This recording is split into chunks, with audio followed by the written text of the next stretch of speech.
Greetings from Revealing the Hidden. We are discussing and continuing the topic what we started last week, that is being fit in all the corners of life. And we discussed about the physical fitness, what is very much mandatory for all youngsters as well as adults, and we learned how to build up our physical strength. Then we discussed about the mental health that is also very much needed, especially in this pandemic going on because we are going through crisis. Next, we were discussing about the very important aspect, that is the spiritual fitness, which is never been highlighted by our education or in workplace or anywhere else because it is not shown as an important thing in life. But the reality is, if you are able to fit yourself or fit your spiritual aspect very good, you are able to face anything in this world. When you are keeping all the three aspects fitness, we would really say that the spiritual fitness is the first thing to be prioritized compared to other two. So this much we discussed on last week, and today we are going to discuss how to build on the spiritual fitness. Yes, Moni. So I think we have already started with how we are highlighting the physical, mental, emotional, and the spiritual aspect. So with spiritual, I think it becomes difficult because you can't see it.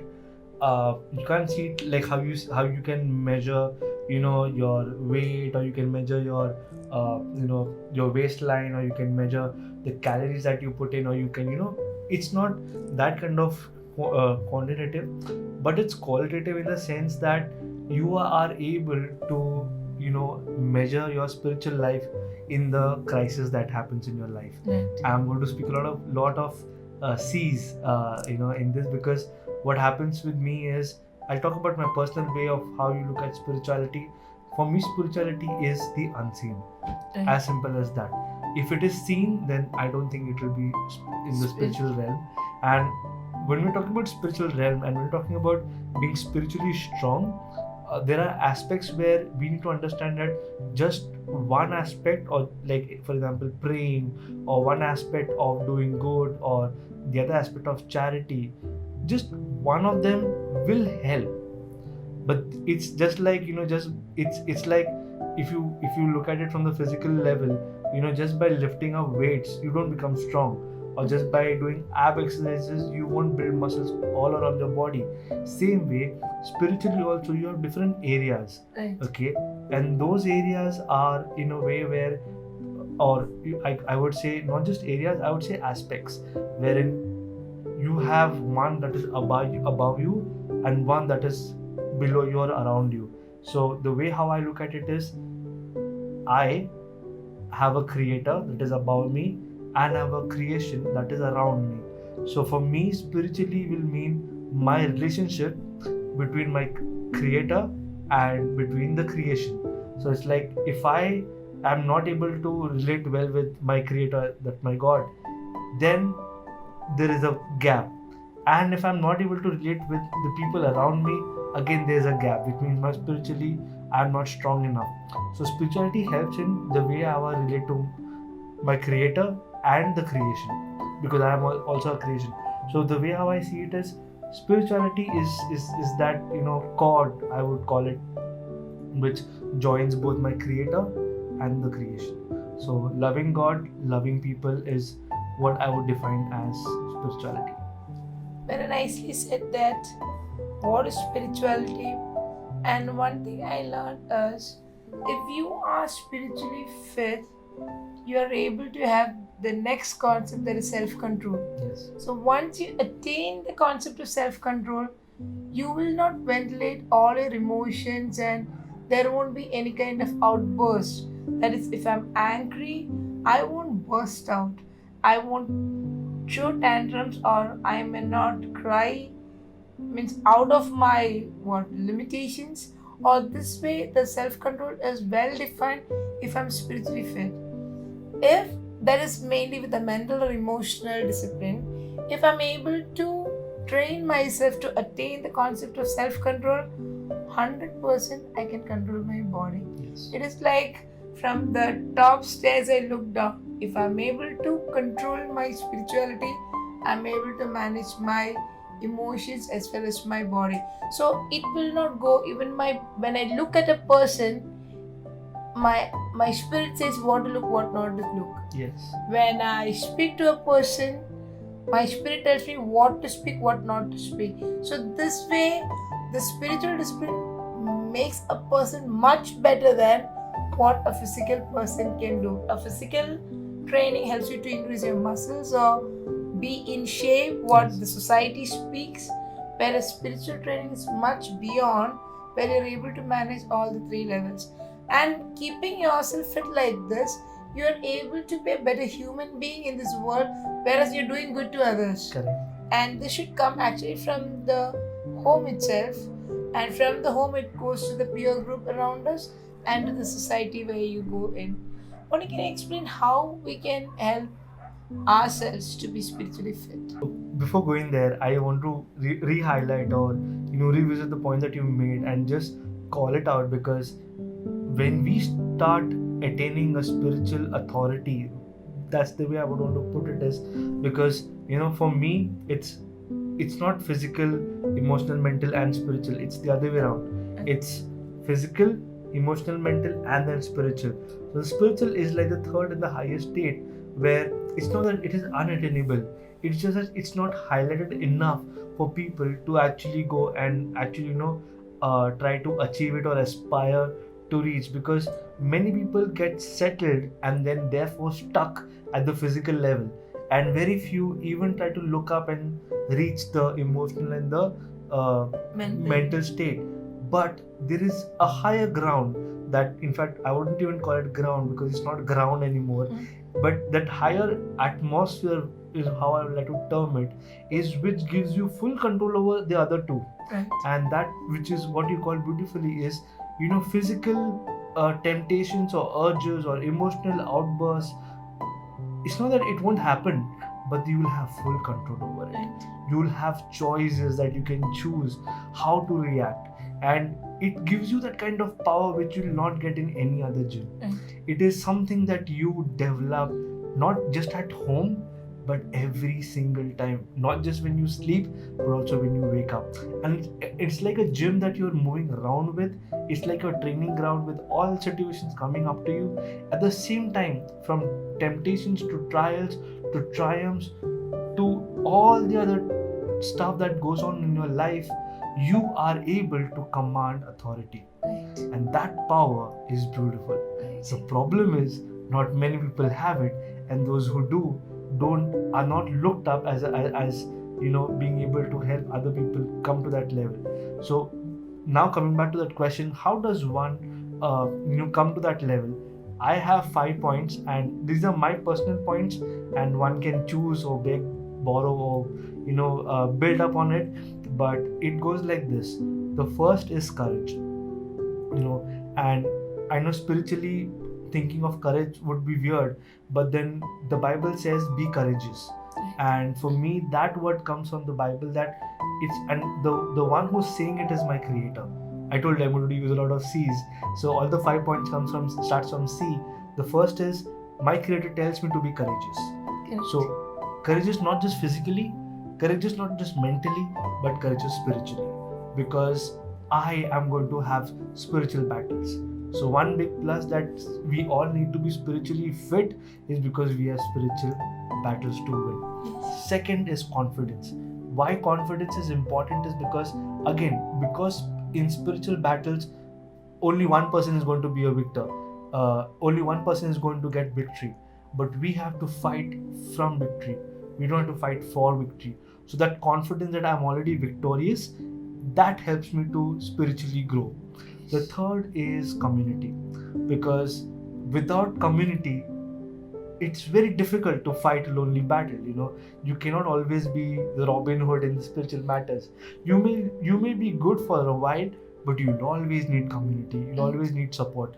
So spiritually, one can build himself or herself when you kind of rally around people who are spiritually strong and or your spiritual mentors. So get spiritual mentors or get spiritual teachers who will help you, guide you. Counselors are the best spiritual people because they will be able to help you move from one level to the other. The fourth one is, comfort zone. Right. And that comfort zone, the reason why I put that as a point is because if I get settled with just physical and mental and I'm happy at that, that becomes my comfort zone. But if I start going to the spiritual becomes my comfort zone. Right. Now I don't need to do all my battles just with my hands or with my mind. I can use my heart, I can use my spirit, and that gives me authority, and that becomes my comfort zone. So whatever problem comes or whatever trial comes or whatever situations come, I am not handicapped, I am powerful. That gives me confidence again, that gives me courage, that gives me hope in the community that I have with, that helps me become my comfort zone. And the last and the fifth point for me is Christ, because somewhere or the other all of them rally around that one personality. Because in the spiritual realm, without Christ, I don't think I can even level up or even enter. So for me, getting into the spiritual mode needs these 5 steps. Rightly said, Bonnie. Along with that, from a common man's term, I would say pray more. Yeah. Because prayer is more than a talk with a normal person. So I always tell to everyone, I'm always comfortable to talk to God than telling my complaints to others, because they can just sympathize to my problem. Whereas I'm talking to a person, that is when I'm praying, I'm telling to a person you can do something about it. So that is more of prayer. So prayer is not only giving my request, it's more I'm using His name for what He is. So this way the spirituality can be improved and understand, as you said, who is the creator. Bible speaks that God breathed into Adam. So this is the breath what I have. If I'm dying today, my spirit goes. Sindhu's dead body is here, but something unseen is gone. Yes. This is spirit. Yes. So, and we are focusing of training what is going from my body when I'm dying, and my body is still here, where we work out this much and we think about much on the body, where we are focusing more on the spirit, what will be going from this place on my last breath. So the prayer is a means, then meditating the word of God. That is, when you meditate on the word of God, it is not only you're reading something what it's written, it's beyond that. If what the heavenly nature or the creator want to speak to us, we will understand it. It's not only I can read ABCD, the way how I can read, I can do it, but it's beyond that. That is why we call it as meditation. And the third thing is, there is a faith I have always on the God. See, I have a faith on my husband, that I'm staying with my husband the day I got married. If I did not have that kind of faith, I will never stay with him. It's now this many years, my faith is blind. So this way, every day I need to increase in my faith so that my work come out of the faith than what I'm seeing. So this way, I can bring myself up, or I can make myself grow in faith, so that on the other side, actually I'm disciplining myself, not only what I'm seeing, I'm trusting something beyond. Today, if you ask, where is my father, mother? I'm not seen for days, but they are still there. So I have a confidence, I have my parents. So same way, I have a God who created, who can help me to complete my journey in a successful manner. Not only the success what the world speaks, much beyond that. So I guess we had explained very well on this topic. One more question, Bonnie. How we can identify a person who is spiritually fit? So that's a good topic. That's a good question in this topic. I think we have already answered that somewhere. One is when we try to identify somebody who is fit physically. You look at Dole Shole.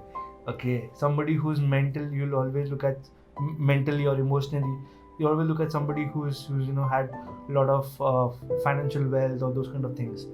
But in the spirit, what happens is, if you ask me, or the imagery that common people have is, those people who are having long beards and white hair, and they're in the Himalayas or the mountain peaks. But no, because each one of us has spirit. Each one of us are in a body, and as you rightly pointed out, every day, in fact, every body has an expiry date. But the spirit is not going to die. In the sense, the spirit is going to pass on and go beyond this physical death, wherein we try to underestimate the capacity that our spirit has. So I think each one of us has the capacity to be spiritually strong. So when you say who is spiritually fit, we all are. Yes. But all of our spiritual fitness depends on how much we work out. So we all are working out, but I think some work out more than others. And as you rightly pointed out, praying, in fact, I would use the word even praying, fasting, meditating, doing works on charity. But one of the big things of how I can identify somebody else is, when you walk into a room, or when you are in a lift with a person, and suddenly that person's aura or vibe, is so positive, is so strong, and you start to wonder that I was feeling tense or tired or I was exhausted, but just talking to this person just cheered me up. Now I know jokes will not always be something positive, because in every situation jokes will not help. But this spiritually strong person will not be able to have answers to everything, but his answers will answer everything. Okay, so a spiritual fit person will also be a wise person, according to me. A spiritually fit person will also be a very stable person. A spiritually fit person will also be a very praying person, because for me, spiritual means God is spirit. So if a person has to be spiritually fit, he needs to be in contact, communication, fellowship with God, who is spirit himself. So spiritually fit person is, I think, everywhere, all around us. All of us need to work out to be as fit as possible. Just like we don't have any measure to spiritual fitness, I think the relationship with our creator matters, and the creation matters. So I think I wouldn't want to put a number to it, but I would say we all have scope and potential for being spiritually fit. Nicely said, Bonnie. As you said that everyone has a body, and it's your responsibility on your body shows what shape you are in. Correct. Same way, your responsibility to your spirit shows how much workout you're doing for a spirituality in shape. Correct. And you rightly said the vibe concept, that is, when you talk to a person, if you're able to connect well and get some kind of positivity, yes, there is something better on that person, confusion won't be there, and that person is able to manage the emergency, or crisis. It is not only a doctor or any people who's working in profession where some emergencies can happen. It's much beyond that. Even in your daily living, how you react to a particular scenario shows that how spiritually fit are you more than the mental fitness. So I think we have discussed. Yeah, there is one more thing that I want to add, just in closing. When we say how do we identify spiritually fit people, I would say the storms help identify us. Right. Because the storms will come and it will try to break your house, as in your spiritual body. It will try to push itself on the foundation that you have built. But spiritually fit people actually have their houses built on the strong foundation of stone. And the storm, the rain, the floods all come, but a spiritually fit person does not get flooded, does not sink, but stands in the storm. That is spiritually fit. You concluded it very well, Bonnie. So that is the importance of spiritual fitness. So we think that we spoke well on this particular topic. So we are coming next week with another wonderful topic. Till that, stay safe and stay happy. If you are struggling with any of the issues we have shown on the recent episodes or throughout this we are going to complete 1 year. So this many days, you can feel free to contact on the details given in this website. Thank you for watching us, and God bless you.